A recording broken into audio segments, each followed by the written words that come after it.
Okay, got it. Got it. Hello and good morning. um, my name's Shane Goss, and I am a co-director at Universal Healing Sanctuary, and we're an umbrella ministry of Fifth Element Free Church.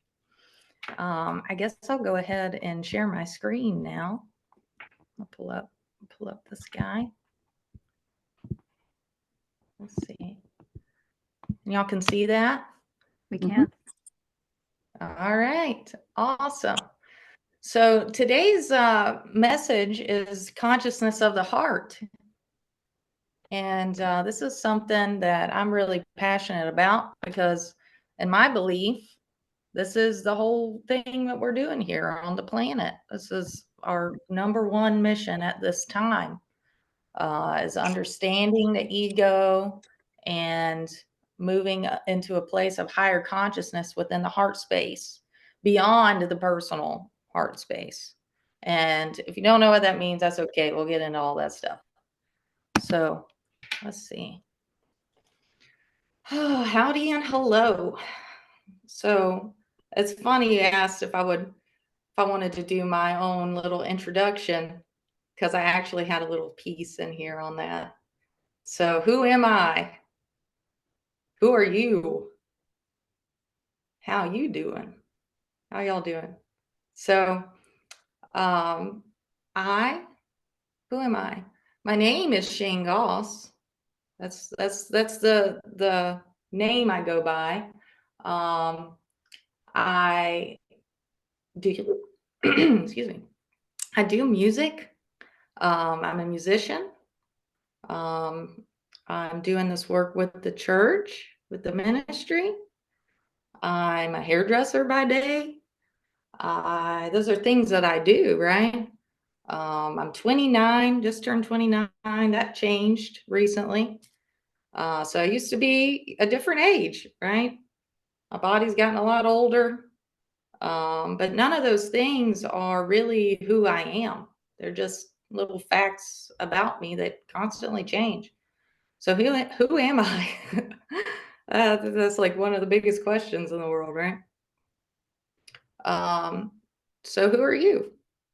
It's hard to answer when you're thinking in terms of like outwardly what is going on here in my place in life.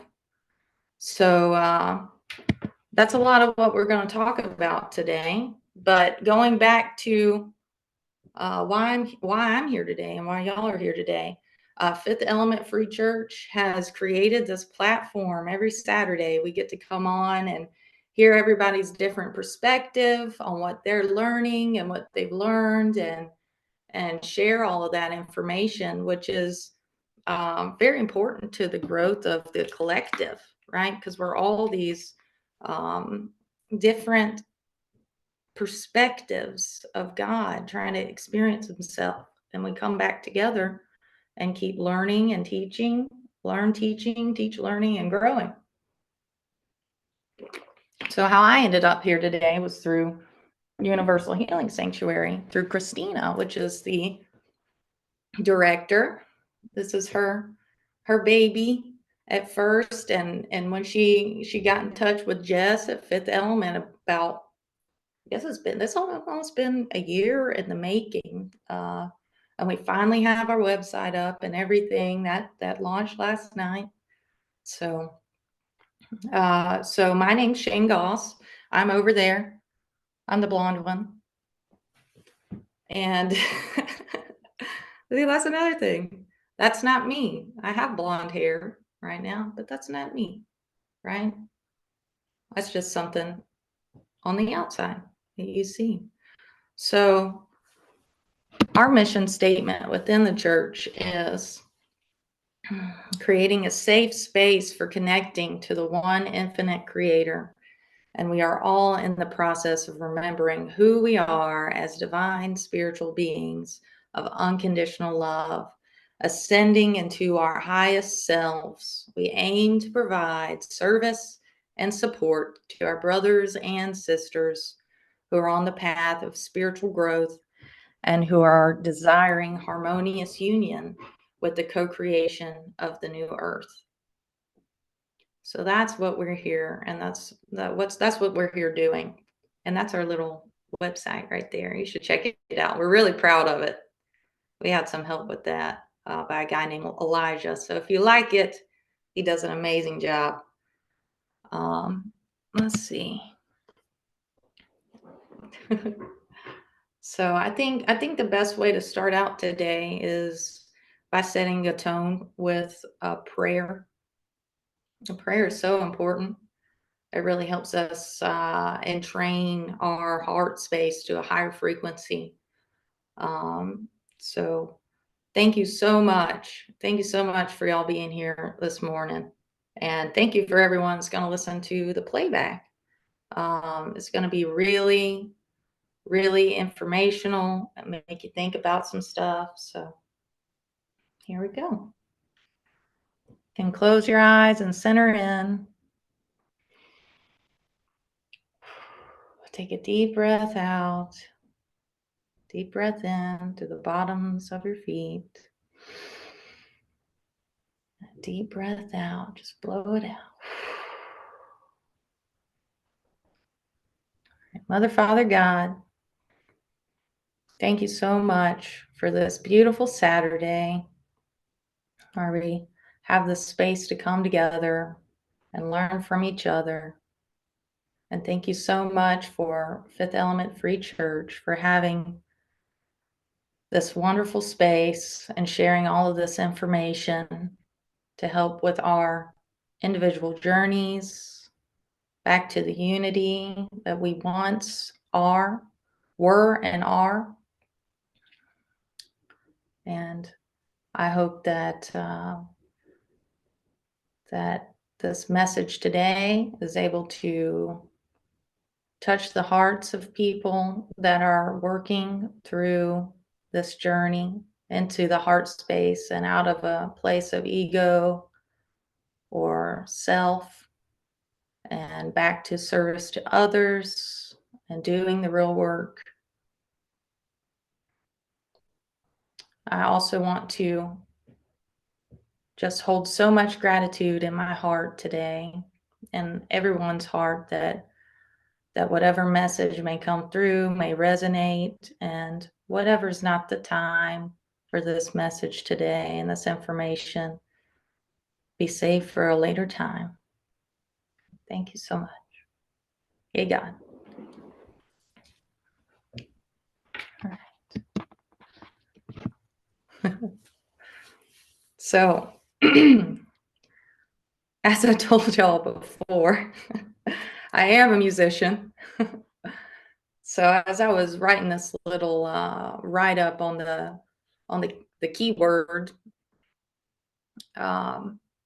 this little song popped in my head, as it does, right? Because we all have that internal monologue, and nobody could deny that we have a constant internal dialogue, and it'll drive me crazy sometimes.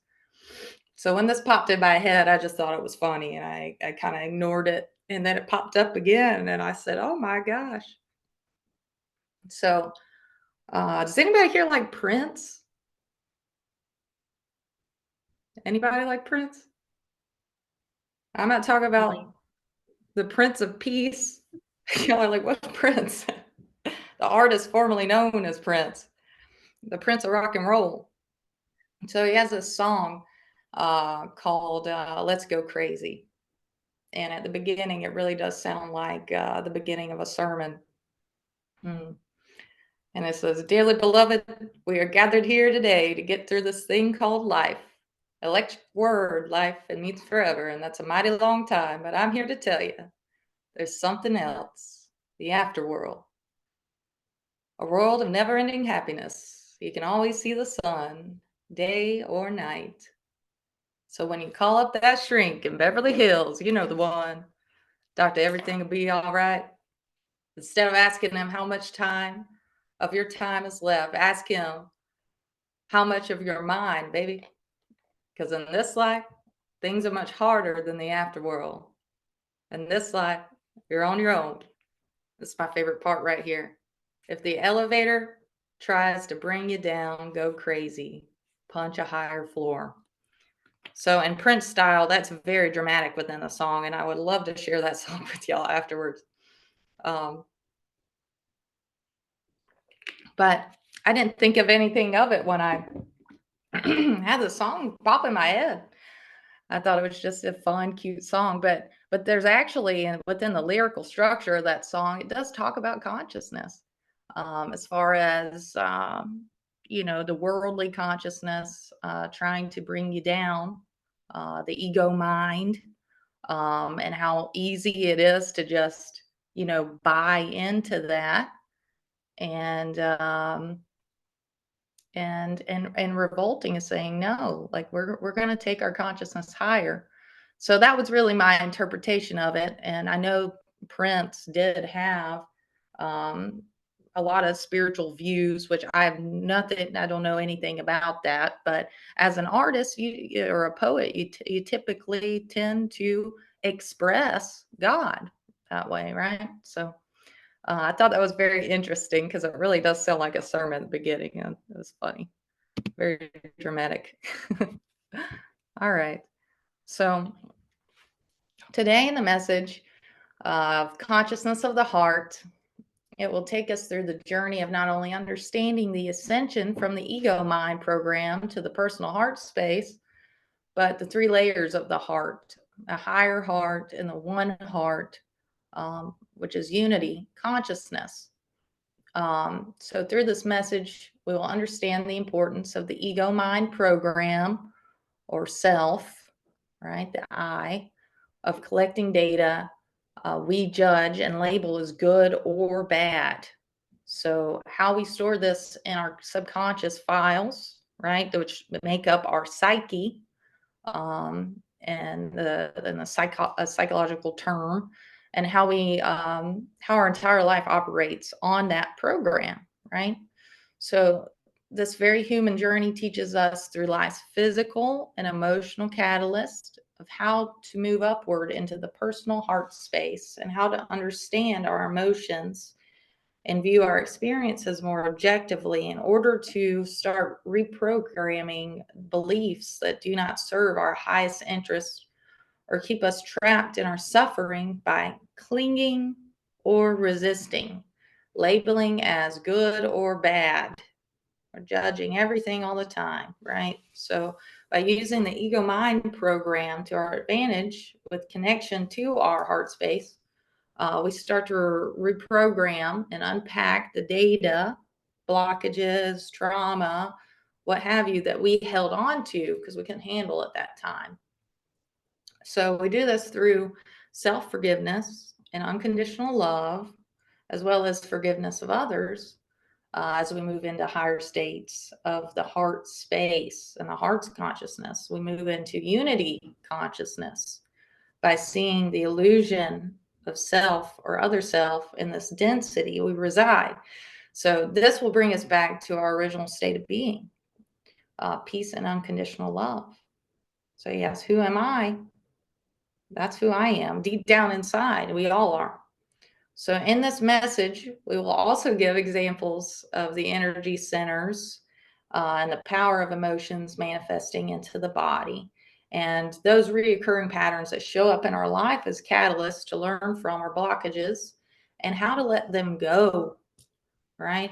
So by understanding the heart space and its universal intelligence and the fact that it really is a springboard into higher states of consciousness. So we can easily understand the four brainwave states as well and its connection to our heart's consciousness, our heart mind connection, and to our physical being, right? So as our consciousness expands out of our worldly illusion and separation, it goes back to the oneness of source. So that's really the journey here. That's, I guess, what the main, teachings of the ascended masters were as well. So let's go on. So who are you? Who am I? Here's a better way for me to answer the question. So I'm not my body. I'm the being that's looking through the eyes. And so are you. So understanding understanding that we're not our physicality. It changes every time, right? But the one thing that's constant is it's our eternal being, the part of us who sees and experiences through the physical. And it's this vehicle is an amazing tool for that, right?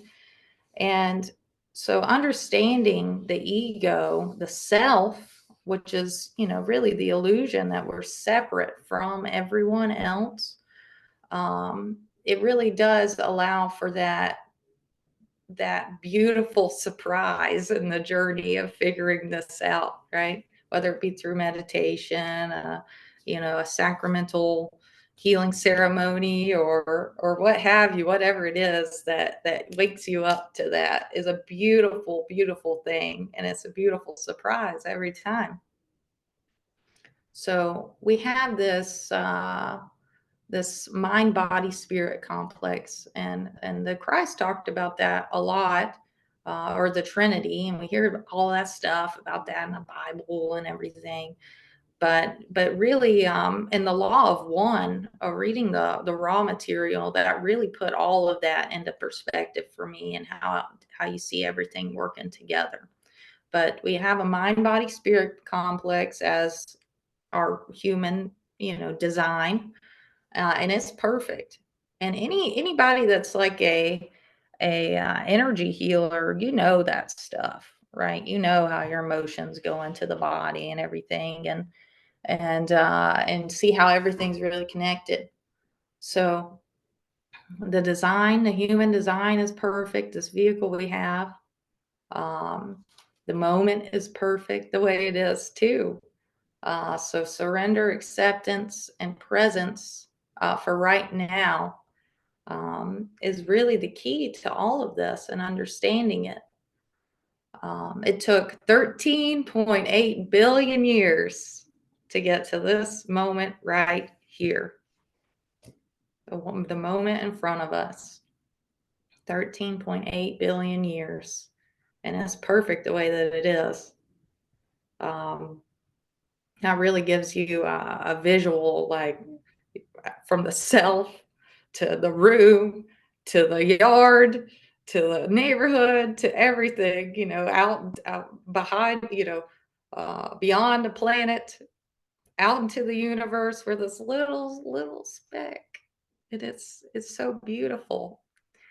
Um, and it took so long to get here. So thank you. Thank you for everyone that's here right now doing the work. So ego mind, the self, subconscious files, or the psyche. So when I want to take a moment to talk about what I mean by the ego mind, or the self, really, the I. So the definition within that, and I'm trying to make it as use terms that are known by many people, so you get an idea of what I'm talking about. But in reality, none of this has names. It's very human to put names on things, right? So we can understand it. We like to categorize things and do all that. But if you take a moment to close your eyes and look within, I mean, you don't even have to do that. You know that you have this internal dialogue going on all the time, this voice. And if scientists came up to you and hooked you up to all these things and said, oh no, you don't have that voice in there, you'd laugh at them, because you're like, no, it's there. It judges everything. It always has something to say about everything, and it drives me nuts, right? So that's the part of the mind I'm talking about. It's just a program of your likes and dislikes, right? Or things that offended you, whether it was in a good or bad way, as you judged it to be good or bad, right? So that's the duality of that, that we live in within this density. So we've been collecting experiences and storing them that have completely convinced us that we are the character we are observing, like in a play or a movie, right? So it's like we're the main character. It's me. It's all about me. So our beliefs create our reality, and we create and co-create our reality with everyone else that's the main character here in their own reality, right? And so it's beautiful to see, um, to go beyond the self and just in observer mode for expanding our awareness really of any situation that we're in. So, but we create and co-create our reality that way. So it can be heaven or it can be hell, you know. We have a tendency to take the things that we don't like and hold on to them because we couldn't handle it at the time that it happened. And and then we just constantly see it in our reality over and over and over again. It's like, man, I didn't like that, but I couldn't handle it, so I stored it, and now it's all I see everywhere I go. Why do we do that to it's creating our suffering. Or the example of, man, I really liked this. And if it's not like this every single time, then it's not good. You're like really limiting your opportunities to be happy when we do that. If it's not the way I want it to be, control constantly. And that's what this ego mind has done for us is create this self. That's I, this ego. And if it's not lining up with what I like and I don't like, then it's going to make me unhappy. And I'm just not going to be happy with it. So that creates your suffering, your hell. It's your attachment. But it's always your choice. It can be heaven or it can be hell. It's all based on your consciousness, right? So, so coming in to this life that you're in now, with that choice being your will. They talk about will all the time in any spiritual philosophy, right? um, your will is really the trade-off here. The trade-off by meaning you forget who you are in order to have free will. So that is really the key piece to the experience that we're having here. It's like a test. Dolores Cannon said, it wouldn't be a test if you knew all the answers. We're like in a little labyrinth trying to get back to who we are. Um, so I'm sorry to disappoint you, but the hell is not a real physical place you go to after you die. You can be in hell here, depending on what you're doing with your state of consciousness.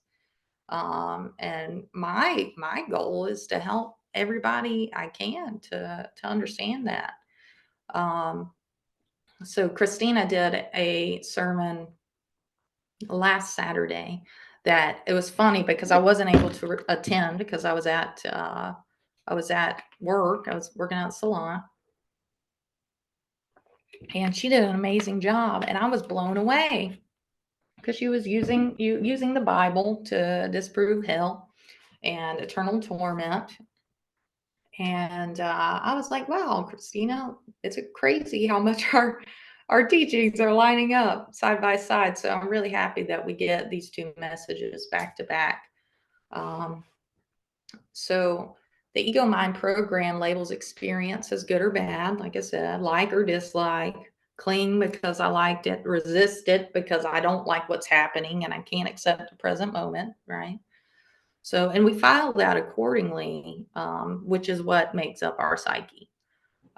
So when we just function that way, a lot of the stuff that happens to us in early childhood, they say this a lot in psychology, is that it runs your life, right?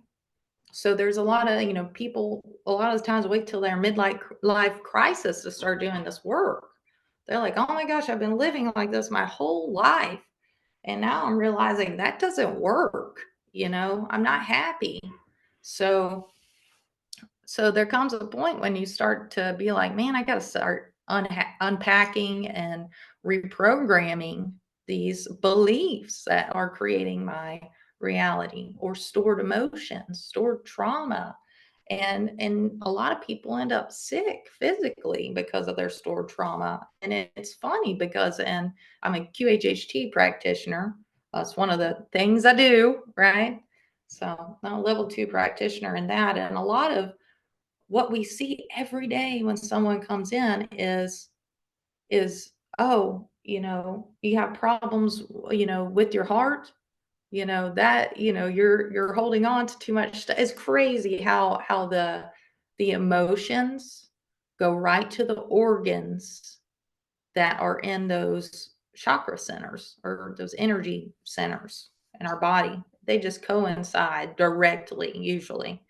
And it's really amazing to see. And that's why I'm saying that this mind body spirit complex situation, as far as the way we're built, is perfect. It tells us exactly what's going on. Just like when, it's like this is our vehicle, we're driving our car and the check engine light comes on, we know, oh my gosh, I got to fix this over here. And that's what our emotions really do to us, because that energy is always trying to find a way out. And if we're not working with it in the when it's still in the emotional, energetic state, it will go into our body and say, "Hey, you got to work on this." Um, so and that's a good thing. You don't want it to get there, but that's why we're here doing the work. So we're all storing experience, and its purpose is a catalyst for growth. We're here to experience and learn. It's part of the journey of remembering who we are as spiritual beings in a human experience. So the work of unpacking these files and reprogramming can be fun and magical. So especially when you start to see and feel our natural state starting to shine through, once you start unpacking some things and reprogramming some things, you start to see what's always been there, and you've just been covering it up. And it's okay. We all do, we've all done that. We're all doing it. But our natural state is peace and unconditional love. And we're all a piece of God experiencing itself. So that is a really beautiful thing. So unpacking and reprogramming with an open heart. That's the key. Keeping the heart open so everything can pass through and not be stored within this energy center. So after understanding that our clinging, resisting, judging, good or bad, we are able to start to look at why we stored it that way, and the root of that judgment and that blockage we created, why it's even, it's running our lives, even ruining our lives in a lot of ways. So this usually is a coping mechanism, or a fear-based belief. Our ego mind really does want to protect us. That is really the real purpose behind it. Um, but the irony is that when we hold on to it, uh, whatever's happening, we couldn't handle. It hurts us constantly. Like I said before, it's like you're just, instead of letting the moment pass, you're holding on, and you're just putting it right over everything else that you're seeing that comes into your life. But the energy gets stored, and like I said, it wants to express itself, and it wants to be seen. At that point, when you already have it in there and you already have a blockage, it needs the space to be seen and dealt with, right? So subject to objective awareness, opening the personal heart to higher spaces to create distance to see more objectively. The personal heart wants to express itself. And what I mean by personal heart is the self, like Shane, say for instance, Shane is sad about something. It wants to express that. It's okay. We have a variety of emotions to experience, and that gives life its richness. Variety is the spice of life. We're here to experience all of these things. So instead of crying when I feel like crying, I choke it down and I hold it in. I save it for later. And if you do that, I mean, every time you do something, it creates a habit, right? And this is what I'm talking about, reprogramming. You get in the space, the more you do something, you create a habit, right? So if I start saying, "Oh, I'm sad about this," say my dog died or something, and I love my dog, and I'm crying about it now. I start crying about it. I start releasing the emotion, and a lot of the times when that sadness comes up, you think you're crying about your dog dying, but really you're crying about something else too. You're opening that energy center to release the character really of what sad is and how many other times you've been sad. So it's a wonderful thing to start doing. And that's what I mean by reprogramming, is when something comes up and it's already been stored, just let it go, let it move through. So you're doing like a lot of backtracking here at first, but eventually you get to a space where you're just so present in the moment that you can handle it. You don't store it down. I don't choke it down, and save it for later. So um, so back to the personal heart, to express and energy to move through like a river by taking the rocks and blockages out to flow through clearly. So there's a very Taoist way to look at it, but our energy is like a river. Um, and it wants to go up, it wants to come out. And when we hold it in, we create a blockage.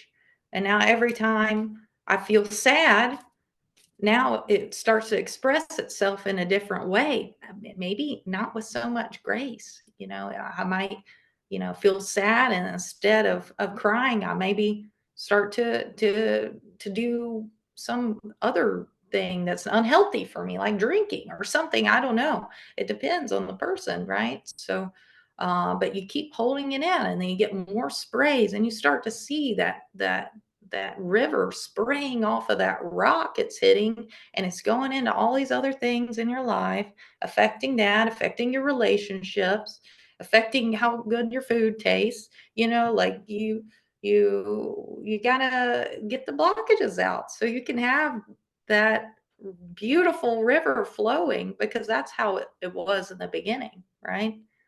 We put that rock there. So in order to experience the emotion with the grace of God that we are, there will be no more reason to store the emotions for later. And when we start to do that reprogramming, it really is like a domino effect. It just feels good to let it go. And you start to get to a point where you're throwing yourself a party when you start crying, because you're like, man, I am not only crying about this, I'm crying about all these other things that I didn't give myself space to do before. So getting the rocks out to stop creating splashes in your life. So letting the heart space stay open at all times. All you have to do is relax, release, and that's your reprogramming right there. You let it go through. You don't hold on to it. So we let the experience of the moment, no matter how polarizing it may be, it might not be a fun thing you're going through, but let it touch your heart. Let the heart feel it and move. Let it move through. You can let it go. You don't have to hold on to every negative or bad experience that you've had. And at the end of the day, you'll become rich in experience, which is really like I said, we're here, we're learning, we're learn teaching, right? So if you experience something that's so terrible and you kept your heart open and you relaxed through it and you dug in and learned all you could about that experience, you learned, and you can go and help someone else, right? So keeping that in, if you didn't relax and release and feel it and be with it, be present, and have this higher awareness over you that everything's fine, it's just a moment expressing itself. If you didn't do that, how are you going to, you're going to hold it in, right? And then you're not going to be able to relate to others of how, you're keeping it in for the self, is what I mean to say. You're keeping it in for the self to look at and experience over and over again. And you really make yourself a victim that way. And you're not able to help others that are going through that similar experience, right? Um, so the mind is the place the soul goes to hide from the heart. I love that quote. So if it was stored with pain, it will release with pain. Letting go means falling behind the energy instead of going into it. It just takes a moment of conscious effort to decide that you're not going there. So this is from Michael Singer, The Untethered Soul, which is, honestly, if I could give everyone in the world a book and tell them, hey, read this, this would be the book, The Untethered Soul. And this is where a lot of what I'm saying today is coming from as well, along with a bunch of other sources that I really resonate with. But so the mind is a place the soul goes to hide from the heart. So the heart you can't handle the present moment. It offends you. And you don't feel the emotion. You go to the mind with it and you store it for later. And then the heart is left there, like the mind is the big brother of the heart, right? It's wanting to protect it. Like I said before, it's okay. There's no need to protect the heart, right? Because then you're going to create a blockage and you're going to save it for later and everything's going to pile up and then you're going to explode and it's not going to be pretty. That's why people have the midlife crises. I know I had mine in my mid-20s, went through a lot of stuff, stored a lot of stuff. I'm picking on midlife crisis here, but that's what happens, right? So if it was stored with pain, it will release with pain. So letting go means falling behind the energy instead of going into it. So the thing is here is what we found, and I know there'll probably a lot of energy healers that are going to be looking at this. When you're doing energy healing with someone, with a client, or on yourself, I mean, we all do energy healing, but this right here is energy healing. So when you get to something, say you're working, say you are working in your solar plexus area region, and all of a sudden it starts hurting when you're pulling this energy out, that means you got to a good space, right? That means you're getting to it. So let it come out. Throw it a party. Be like, yes, you are not going to hold me back from being my highest self anymore, or on that journey to being my highest self anymore. So you're taking a higher stance of the self and watching it and loving it and letting it go. So it just takes a moment of conscious effort to decide that you're not going to go there. And this goes back to what I said, it's your choice. It can be heaven or it can be hell. It can be, it can be good, content, or you can just be like, oh, I'm just going to bring up all those subconscious files of everything that's ever bothered me because this reminds me of that. And now I'm going to be upset about it and let it ruin my day. So that's really what it's saying there. There's your choice right there. So reprogramming these judgments and preferences and beliefs we have accumulated, they sound fine on paper, but when you get to the root of the emotion where it hurts is where we know the real work is. Like I was saying before, it's like if it's hurting, you know that's where you need to go, and that's where you need to release that pent-up energy. So with trauma and anxiety, anger, grief, those are all on the fear spectrum, right? So Dolores Cannon said, and this she got this information. She's the pioneer of QHHT, which is quantum healing hypnosis technique, and that's what I'm also a practitioner in. But she says the SC or subconscious says fear is for entertainment purposes only. So these emotions behind the stories we identify, or like what are the emotions behind the story that we're identifying with or clinging to, right? And then we're holding on to the story. Because I know if I asked you, you know, about an emotion, you're going to have a million stories to come up over that emotion. Say I was angry, anger. What emotion, what stories behind that emotion are coming up right now? About that time you were angry, someone was angry at you. That's how we're storing everything here. So why did we store them to look at them all the time? And you know, that moment has already passed. You know, a lot of people are carrying on things that happened to them when they were 5 years old, and they're letting that run their life. That inner child is like, please let me go. Like I gotta, you know, I gotta let this go.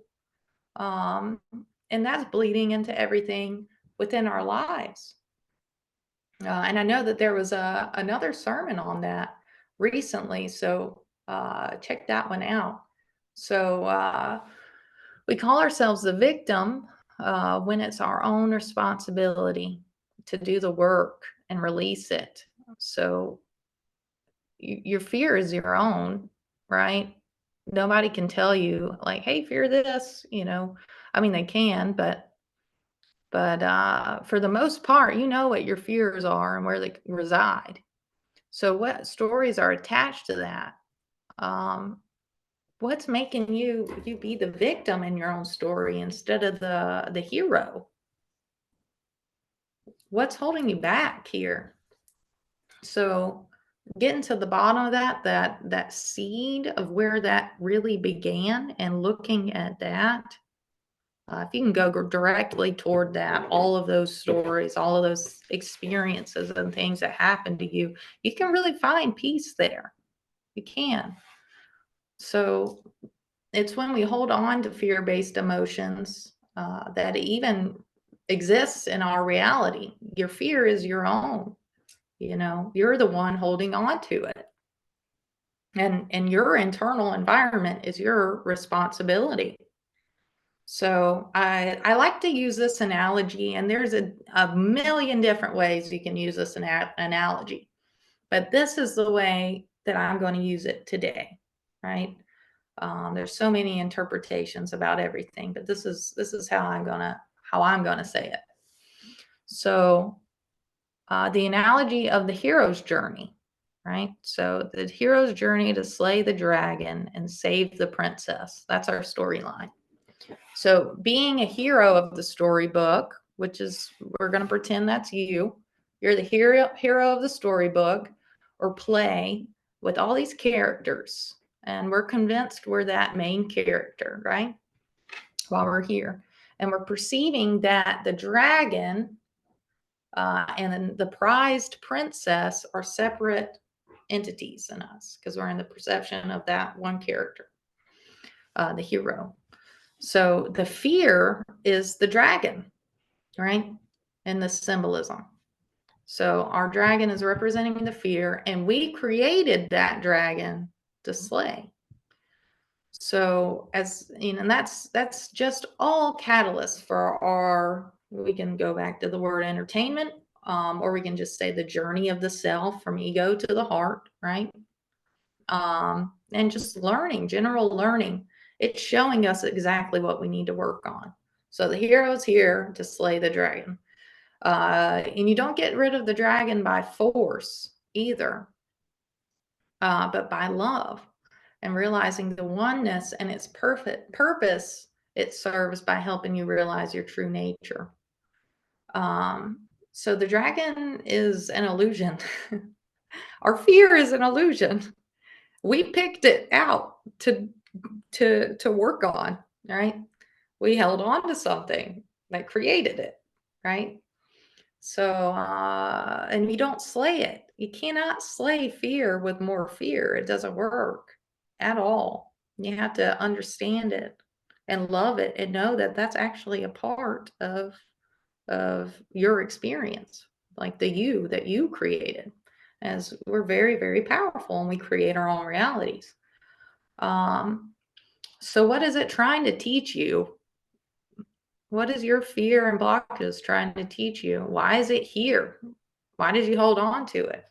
Are you ready to understand why you kept it there and let it go? So the princess represents the end result and the natural state of our being after the dragon is slain.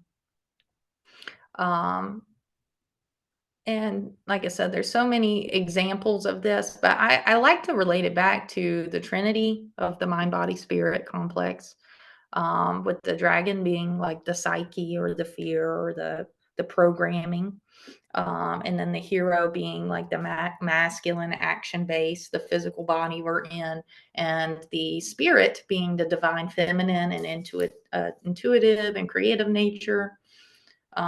So, you know, dissolving of the fearful, unhappy, the suffering of the dragon, we can really have divine union through the system, and complete balance within the mind, body, spirit complex, as we are three in one. Um, so more importantly, you know, you're the observer of all of this as well. We don't have to get in such a space where we're just like, I am this, I am the self, I'm not okay if all of these things are happening around me, you know, which we do all the time. It takes surrender into the moment. So I think I would like to talk about a little bit of objective or subjective awareness. So life, we can look at life as a big play. An analogy that the SC, this is another Dolores Cannon teaching. She talked about this, but Dolores used the term subconscious or superconscious. That's not in relation to the psychological, like psychology terms. That's more in relation to, you have like little me, which is the self, and then you have, you know, the subconscious, superconscious, or source energy. It kind of goes in layers. And if you've taken any metaphysics class, that will be in there as well.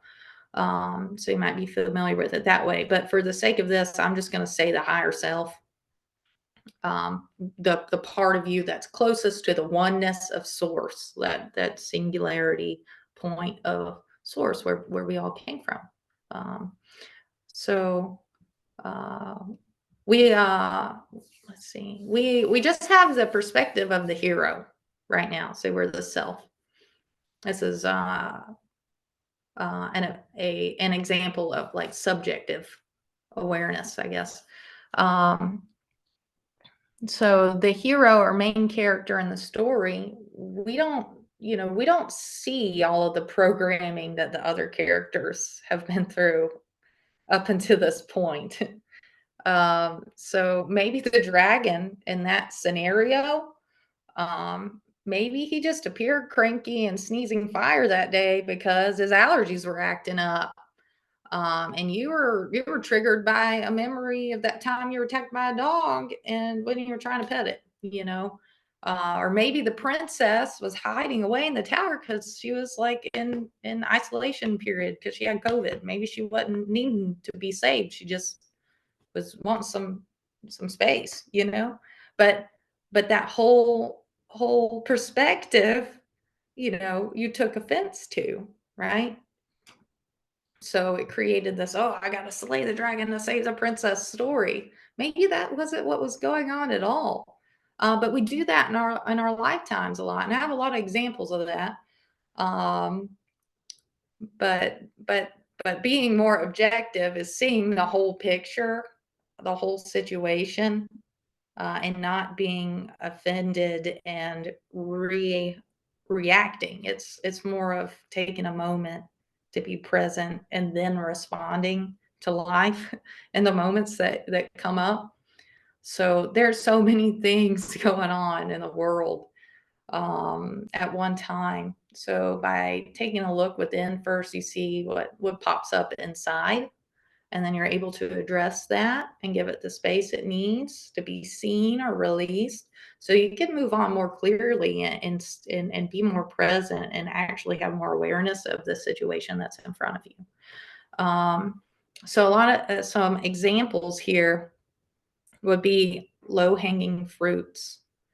Low-hanging fruits of where to start releasing would be um, hanging on to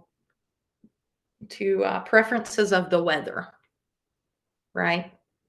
Oh my gosh, it's gonna rain today. I am so upset. It's gonna ruin my wedding and blah blah blah. You know, you can't you can't control the weather. Why are you gonna be upset about it? You can't do anything about it. And your attachment to want to control it, it's literally ruining your mood, it's ruining your day. Now you're not going to have as good of a wedding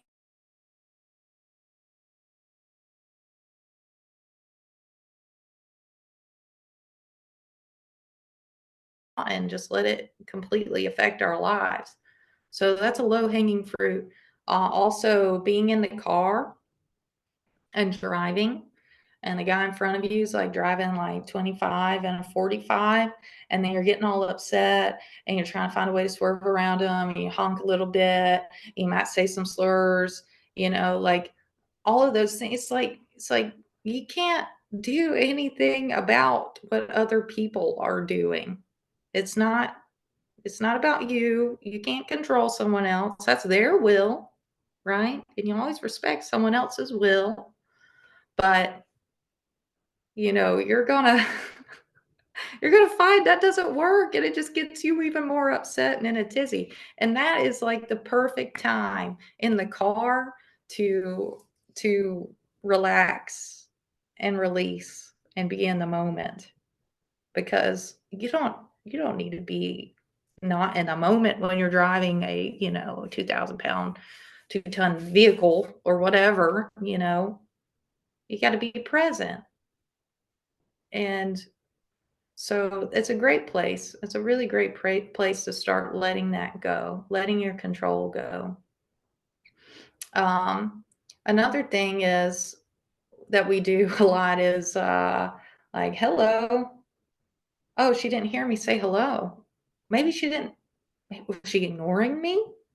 No, actually, it turns out she's just deaf in one ear and she didn't hear you, you know, but you got all upset that, oh, maybe she's mad at me because I didn't text her back fast enough or whatever. You know, we do that stuff. We hear the mind, we watch the mind do this all of the time.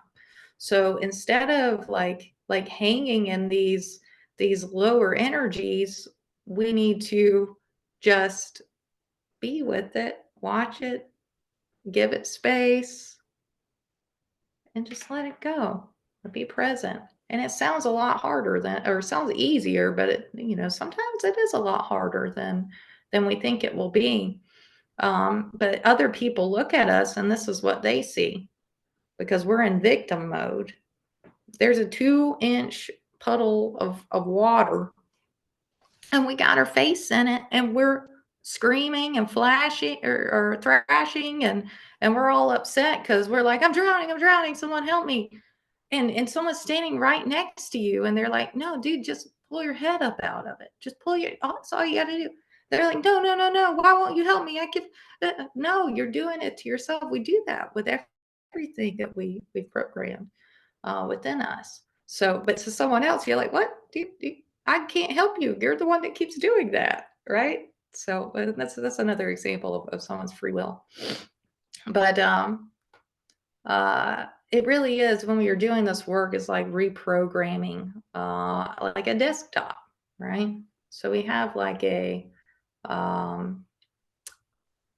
we've already established that our ego mind, our I, the self, is like a is a program, right? And it can be reprogrammed.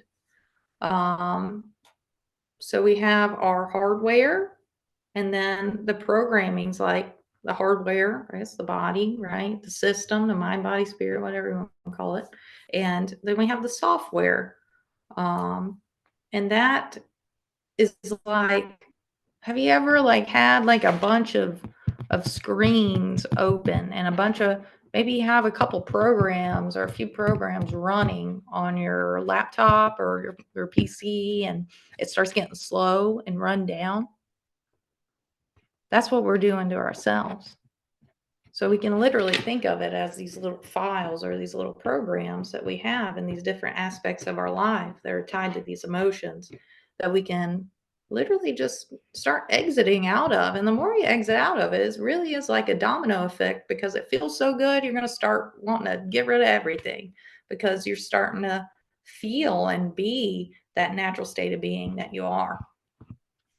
And as we do this as well, we really can start to, and I'm going to talk about a little bit more about this in a couple slides over, but the brainwave states. And this is one thing we've learned a lot about with QHHT, quantum healing hypnosis technique.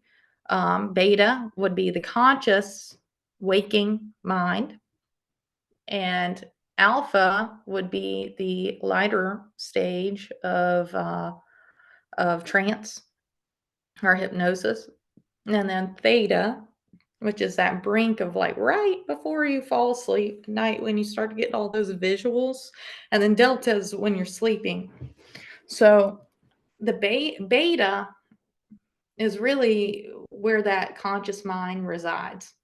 Once you get into alpha and deeper, you can get into deeper states of alpha. As you do this reprogramming and letting that ego mind or conscious mind start to drift to the side, you can actually walk around and be in such a place of of uh, of oneness or stillness within the self that you're operating in higher states of consciousness. So we see that there was it Daryl Anka Bashar. I think he has a thing on Gaia about that, and it's really cool. He's a channeler, and he's really amazing. Um, but we can get into that a little more later, because I know we're kind of going over on time. So thank you for being here. So we've been through the suffering portion of what our conscious mind or our ego mind does with all the programming and our psyche. So clinging and resisting, they're Buddhist terms. We've seen the Taoist example of the rocks in the river, the rocks that you put there that cause splashes. So we're understanding everything about operating in this place of ego and separation, which is kind of where we start when we start this process of the packing and opening the heart, and seeing that oneness of the mind, body, spirit complex working together, and humanity and all of creation. We can go further into a space of unconditional love and love for self, other self, as we perceive it to be in this density of reality we reside. So I keep saying density, and sometimes I forget. People don't really follow me with that. That is a term that Ra, the Law of One, uses. That's the raw material. It's a channeled material, very dense metaphysical terms and language. But he says, or they say, the purpose of our third density is service to self, is rising into the fourth density, which is service to others. So this is the main lesson in this lifetime, which is another example of material, or philosophical material or spiritual material that backs that up, that we're doing this work. So the purpose of the heart space is not only for the personal heart's expression, because if you go off of living your life around the personal heart, which is the lower heart expression, and you're just like, I just want what I want kind of situation, you're still hanging in the lower energies. So you definitely want to keep expanding and doing the work. So, but let the personal heart have its expression of emotion and the richness and variety of the human experiences. But you're to go even higher than that, to a space of unconditional love for self and others, and really understanding unity consciousness. So this is the main objective of spiritual teaching, along with many other spiritual masters and teachers. The Christed messenger was trying to convey that to a world of separation and ego at that time. So now we're in the age of Aquarius. That's my belief. You know, this whole thing is my perspective that I've put together, but that is my belief. So the age of Jesus or Jeshua, you know, and all the ascended masters really spoke of this, you know, coming into that heart space and the oneness, and leaving the ego behind. That's a lot of it too. We see this on all sides, all these little puzzle pieces of the same message. So our work is really laid out for us. And as a collective, we're doing it. We're going into a higher vibration as a planet. That is my belief. And that's if that's my belief, that's my reality I choose to create. And it's as simple as that. So the shadows and blockages that are coming up within the world right now, we're seeing that because we're seeing the purging in real time. So we should still be going within to do our heart work within, because in the higher states of the heart, we'll see, you know, like this is the real work that the planet this time. But the more we go within and reflect, it will reflect without. If everyone in the world were doing this work, that we wouldn't be seeing all the things that we do see in the world at this time. So that's why I encourage everyone to do it. Let's see. Oh, yes. Be the change you wish to see. So die daily. Die before you die. Those who die before they die will never die. And it's really funny because there's so many great quotes from scripture or ancient quotes with this theme about dying before you die, but it's really talking about ego death, right? The ego death and coming into that place of that unity consciousness. And I really would love to do a different thing on this another time, which would be really wonderful. But uh, forgiveness. I'm going to wrap this up a little bit, but forgiveness of our others, of ourselves or other selves, we really start to see the oneness and how that plays together. So forgiveness of the self for holding on to all the fear-based emotions, blockages, and experiences, which is our own responsibility in the first place. Like you stored it, you know. So it's time for us to take that higher perspective and be like, it's okay, baby. We'll work through this, you know. You can become one with that higher state your higher self and really do this work with a lot of grace. So the main objective is being in a state of unity consciousness of the heart, and in such a space of complete understanding and unconditional love where there is no need for forgiveness at all, because there's nothing to forgive. So, because the only reason you have to forgive is because we judged it. And I know a lot of people might say, oh, somebody did this terrible thing to me. Why would I ever forgive them? Well, you forgive them because you're the one that's you're the one it's affecting more. It's hurting you more to hold on to that than, that moment already passed. You know, you there's all this emotion, obviously, within that. It was such a big deal. It is going to affect your life in a tremendous way if you continue to hold on to that. So, but like I said before, you have to also forgive yourself for torturing yourself like that. That attachment to the suffering, that clinging or resisting of what happened is causing your suffering in the first place. So you do have to also forgive yourself. That is a key part of this whole heart space thing. So, but well, we will see everything start to pay off. Um, I can keep saying the real work because it is the real work. So we realize we're trapped in these lower energies and we keep attracting the same things, and we don't want to see it because we did not realize we were resisting it when it happened, when initially, and then we keep attracting the same or very similar scenarios or people, or it's a program. It keeps showing up because you're holding on and attracting that same frequency over and over and over again. If you let it go, you'll find it kind of, you understood it and you don't need to learn that lesson anymore. So it's time to start looking at this and unpacking it and letting it go. So you can know. It's all about knowing the depth of your being.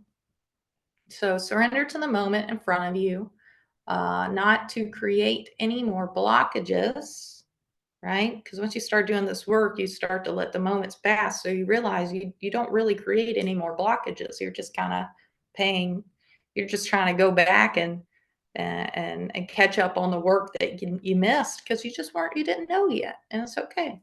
So you don't create any more blockages or programs to run or even ruin the peace and love that's already resides in you, or that's in your life. So when something comes up, you keep your heart open, you let it go through, and you just surrender to the moment. That's it. That's all that we're really being asked to do when things happen, is surrender to the moment, not resist it, not cling to it, because then we'll be creating another blockage.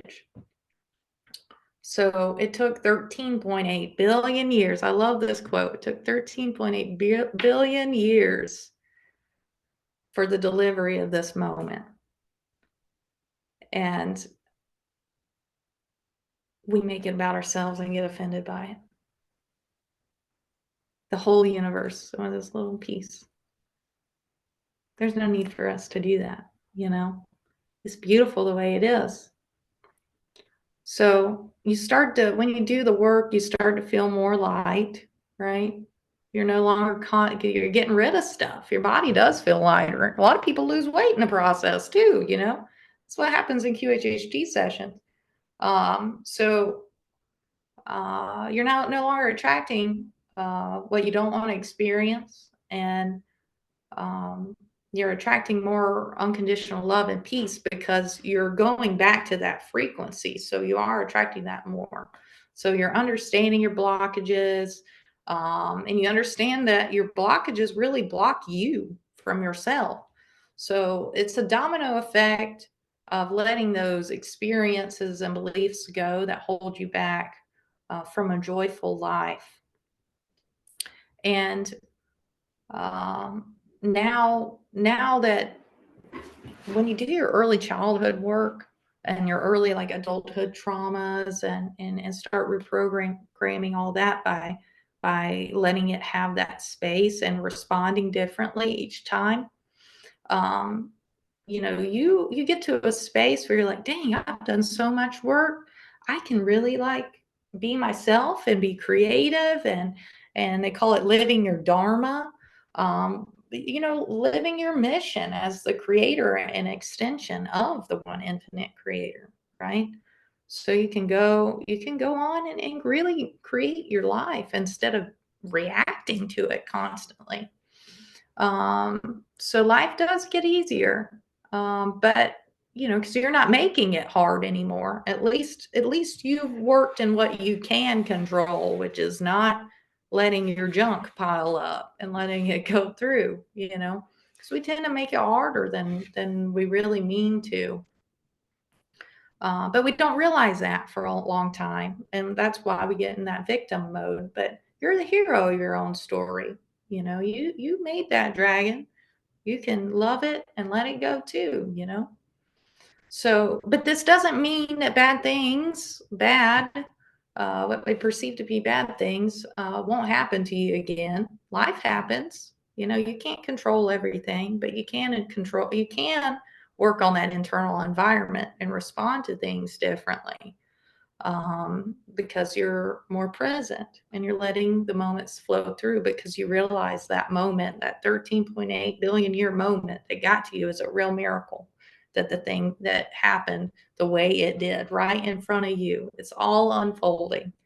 And it's really, really beautiful and will get you in a place of awe, uh, within your life.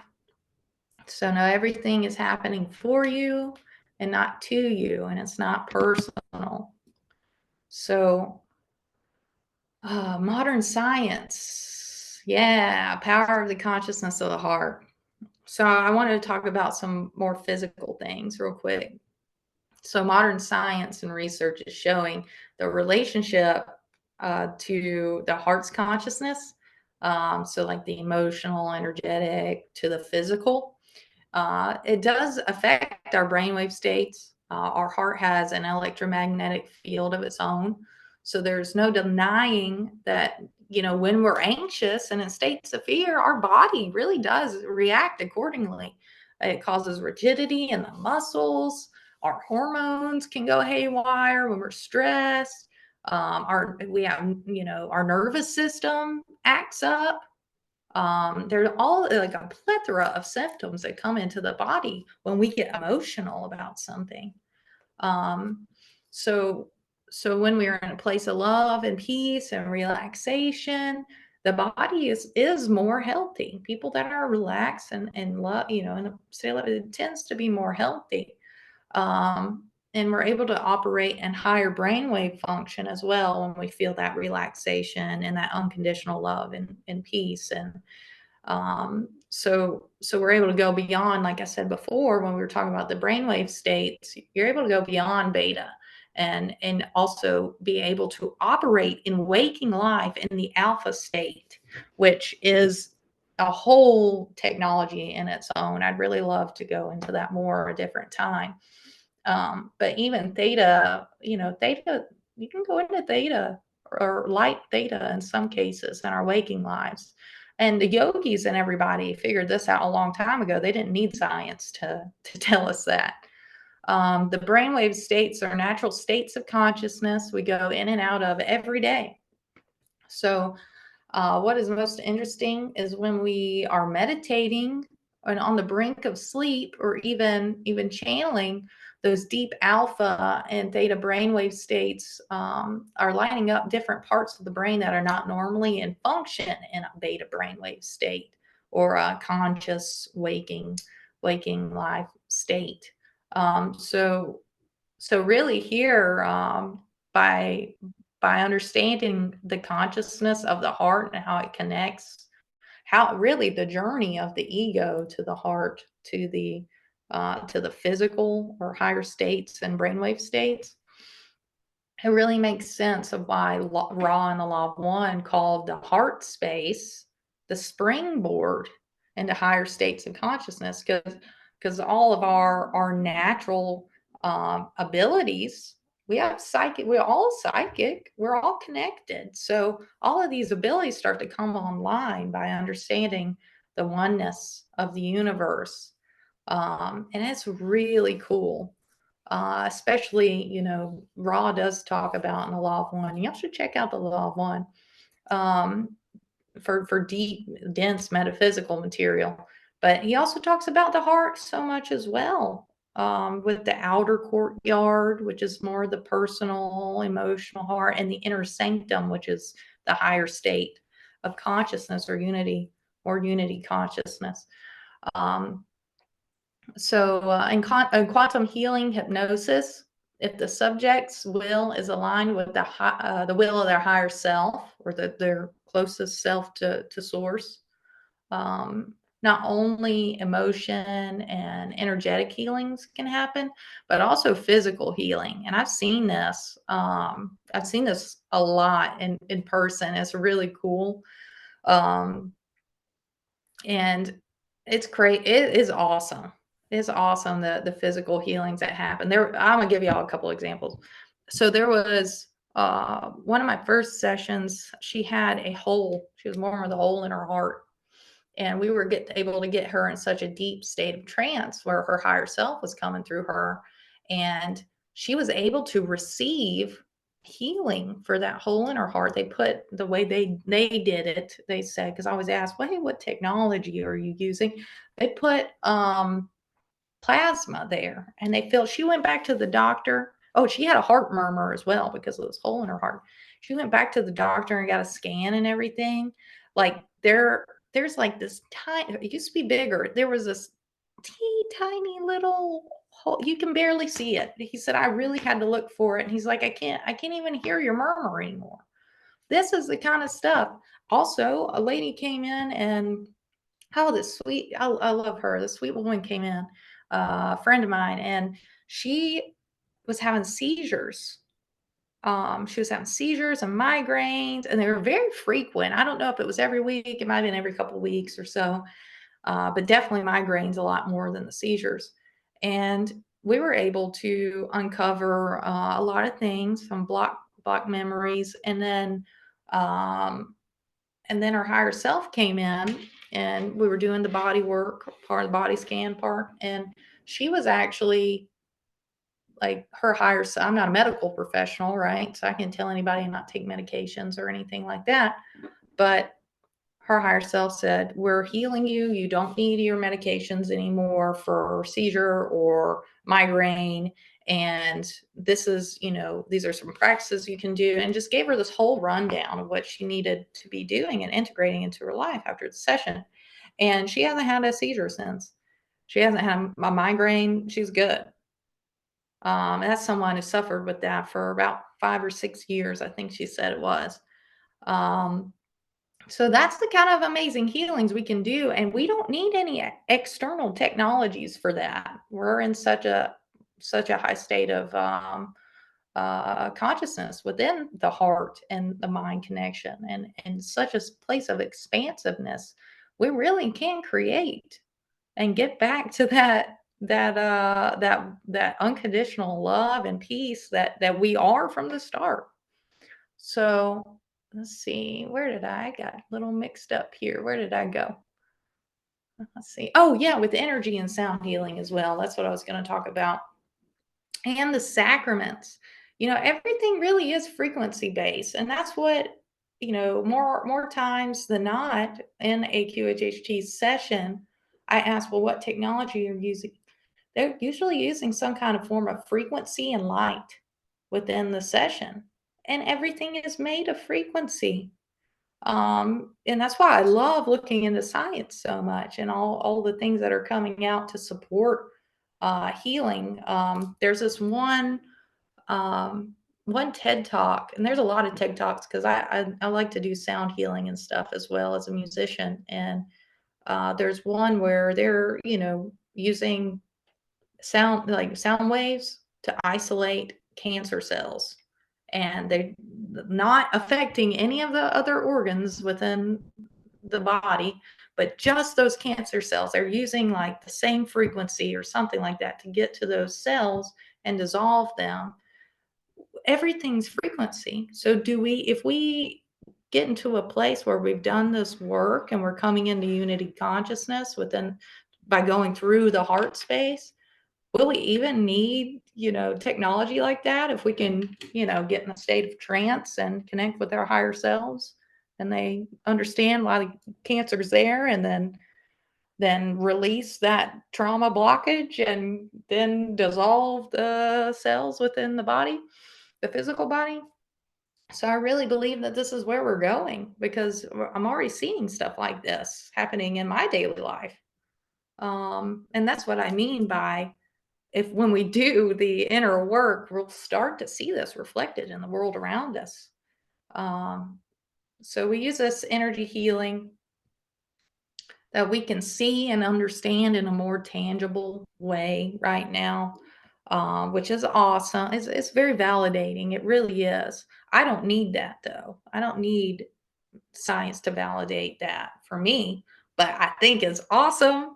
And I do love the scientific research behind everything. But because everything's starting to prove like the power of our hearts and minds in relation to the physical body. So, but I don't have to see it to believe it. We have the power to heal and create within all of us, and it is our right. Just look at, when you look at Reiki and how all the ascended masters and Jesus did their healings, the technology was a heart space. That was it. So the conclusion is that by doing this real work and going from the ego mind of the self, and living in a higher state, or ego mind, self-identity, to going into the space of the heart and the higher heart spaces, which is really service to others, we are actually able to not only spiritually and emotionally ascend to the higher state of being, but closer to the oneness in which we came from. But we also have the power to connect with our higher selves and heal and evolve our physical bodies as well. We have this within all of us. And it's so wonderful to remember that after getting all of the junk out that we stored. So, yeah. So thank you for going overtime with me today, y'all. I hope that my perspective on some things I have learned was able to get you thinking and provide any kind of support for you. Is it okay if I share something with you guys, or does anybody have any questions about what I said? I know I tend to go on tangents a little bit. I don't have any questions. I just wanted to say thank you for all of that. You definitely need to come back for another sermon to continue the subject, because it's such a big thing. It is so hot. Like, I felt like I really had to cram so much in. I feel like I left a lot out. We'll definitely have you back. Yeah, so I was like, hopefully this isn't so confusing. Well, I love your picture of, the 2-inch puddle and you're putting your own face in it. Like, that just really made me chuckle. Like, that is what I do with myself sometimes. I do that to myself too. We're all doing it, but it's just a matter of like awareness to know, oh, I'm doing that. Okay.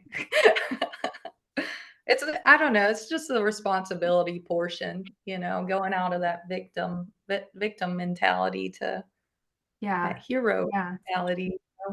Well, and It's when like you were talking about like the stories and the reprogramming, one technique that I've started doing for myself that's been really helpful is when I find myself saying, well, I know that such and such is true because of this, this, I step back and say, like, okay, the story I'm telling myself is that such and such is true. And I have been starting to frame it that way. And it's really helped me to like take a step back and get out of that lower heart space into the next level up. Mm-hmm. No, you're doing the work. We're doing the work. I keep saying that, but that is wonderful. I feel like anybody that's a part of this ministry and this church, we're all here. We're a big support team for this this thing we're doing. So I don't know if oh no. There we go. Is it just you and I here? I'm kind of having a hard time going back to where, oh, there it is. Well, I'm here. Okay. All right. So thank you so much. I want to say too that was very informational. There was a lot of stuff to unpack there. So I would love to hear more about that too. Yeah, I love to talk. I love to talk about it. But let's see. I'm gonna unshare. Okay, there's everybody. I was like, am I good to see you, Julia. Thank you so much for that. That was great. Thank you. Is there anything that you took from that or anything you want to add that I didn't say? I know I get a little jumbled sometimes. Yeah, no, nothing I want to add. I mean, like I said, that was just a lot to unpack and a lot of things that I think you just framed it really well. Like I understand and have pieces of all of that, but you put it in a really a nice frame to be able to kind of think through in a practical fashion of how you can deal with things as they come up and not get stuck in the story that you're telling. I really love the analogy of being in the car because that is totally my thing. Like I don't even have to be in a hurry, but I am judging the driver in front of me or the one around me or the one behind me, and I spend so much time doing that that it's just ridiculous. So that was like a little thing, but still, like, I'm letting things steal my joy. Yeah. Yeah, it's asking you to relax and release. I had to do that last week. I was running late to work and I was like, okay, I'm just gonna relax and release here because there's nothing I can do about it. Yeah.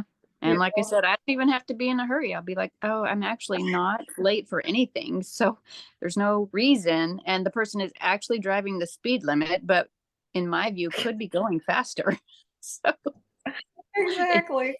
it's just how that internal dialogue, as you said, maybe I should listen to the radio in the car instead of listen to myself. But no, that's perfect though, because a lot of people like even just understanding that there is this internal like a lot of people, okay, in QHHT, a lot of people come to me and I always ask, what's your practice? Do you meditate? What do you do? And they're like, oh, I try to meditate, but my mind just keeps going. And I'm like, yes, watch it. Watch it. Just give it space, watch it, and eventually just it'll go to the side. It'll, That's awesome. Yeah. that's, you know what I mean? Like that's spiritual watching, knowing that you are not this voice, you know? It's just a program. It is. That's it. All right. Well, hey, you guys, I know I asked, I'm a little goofy, but do y'all like Prince? I heard someone say something, but I couldn't see everybody's faces. That was me. I said yes. Oh, that was you? Yeah. Okay. So y'all gotta listen to that song because it's so much you fun. like Prince, and I like that song, but when you take the musicality out of it in the show or the video or whatever that you're watching, and you just have, sorry for the bright background, and you just have the lyrics, it takes a whole different meaning. It does. I know. I was working on this and I was like, oh, why am I singing this song? Because I was thinking, oh, I'm doing a sermon. I'm gonna, dearly beloved, we are gathered here today. Like and I was like, oh dang, that song actually is pretty deep. Yeah. As are a lot of his works, and like you said, I think as a artist, their heart comes through in the work that they're doing. So, and it's not always appreciated. And I got to tell you, like I grew up on Prince in high school. That was a big thing. But it was all very superficial. Like none of us paid any attention to what he was actually trying to convey. So, well, and talk about, I mean, you had mentioned at the beginning about like who am I? And it's like, because I'm not my name. And Prince literally like went by a different name. Like he knew. Yeah. Yeah. Yeah. That's so cool. He was like, okay, That's- I'm not this name. Like I'm this. And I agree, like it can be really challenging to explain to someone, like, tell me about yourself. And it's like, Mhm. that is like the hardest question. Yeah, it Yeah. is. Like, who are you? Yeah. Who are you? Like, well, I'm I not this and I'm not that, but I don't quite know what I am. exactly. Exactly. Who am I? What is my purpose? What am I doing here? These are Mhm. all of these questions. I hope today helped answer some of those. Yeah, But for sure. it And I might be can't wait to get in and look at your website. oh, Yeah. thank you. We're so happy, but we've been working on it a long time. We're very Yeah. happy about it. You did an amazing job. Good. Yeah. Awesome. Um, I'm going to go but ahead and pause this recording. And just want everyone to know to have a happy holiday. We're not going to be meeting for another sermon for a couple of weeks. So we'll get back started in January. okay. We'll be taking Yeah, a break.